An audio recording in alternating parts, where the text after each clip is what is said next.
அண்மை செய்தியை பார்க்கிறோம். சிறப்பு புலனாய்வு குழுவுக்கு முதலமைச்சர் உத்தரவு பிறப்பித்திருக்கிறார். கிருஷ்ணகிரி பாலியல் துன்புறுத்தலுக்கு ஆளான அந்த வழக்கை சிறப்பு புலனாய்வு குழுவுக்கு முதலமைச்சர் மாற்றி உத்தரவு பிறப்பித்திருக்கிறார். தொடர்பான கூடுதல் விவரங்களோடு ஸ்டாலின் இணைந்திருக்கிறார். ஸ்டாலின், யாருடைய தலைமையில் இந்த குழு அமைக்கப்பட்டிருக்கிறது? இது தொடர்பான விவரம்.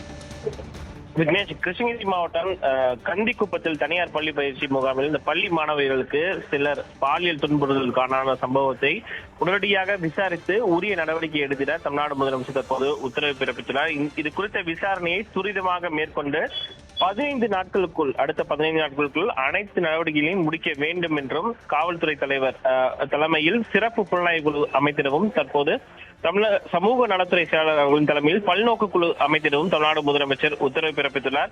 இந்த குழுவை பொறுத்த வரைக்கும் பார்த்தோம்னா திருமதி பவானீஸ்வரி இந்திய காவல் பணி IPS தலைமையில அவருடைய தலைமையில இந்த சிறப்பு புலனாய்வு குழு SIT ஒன்றை அமைத்திட தமிழ்நாடு முதலமைச்சர் உத்தரவு பிறப்பித்துள்ளார். மேலும் இந்த சம்பவத்தால் பாதிக்கப்பட்டுள்ள குழந்தைகள் மற்றும் அவர்களுடைய பெற்றோர்களுடன் கலந்தாலோசித்து அவர்களின் நலன் காத்திட தேவையான நடவடிக்கைகள் குறித்தும் இந்த சம்பவம் ஏற்பட காரணமாக இருந்த சூழ்நிலை குறித்து ஆராய்ந்து இது போன்ற சம்பவங்கள் இனிமேல் நடைபெறாமல் தடுப்பது குறித்தும் உரிய பரிந்துரைகளை அளித்திட சமூக நலத்துறையுடைய செயலாளர் ஜெயஸ்ரீ முரளிதரன் IAS தலைமையில் ஒரு பல்நோக்கு குழு அமைக்கப்படும் என்றும் தற்போது தமிழ்நாடு முதலமைச்சர் தெரிவித்துள்ளார். இந்த குழுவில் மாநில சமூக பாதுகாப்பு ஆணையர் ஜானி டாம் பள்ளிக்கல்வித்துறை இயக்குநர் உள்ளிட்டவர்கள் இந்த குழுவில் இடம்பெறுவார்கள் என்று தற்போது தெரிவிக்கப்பட்டது.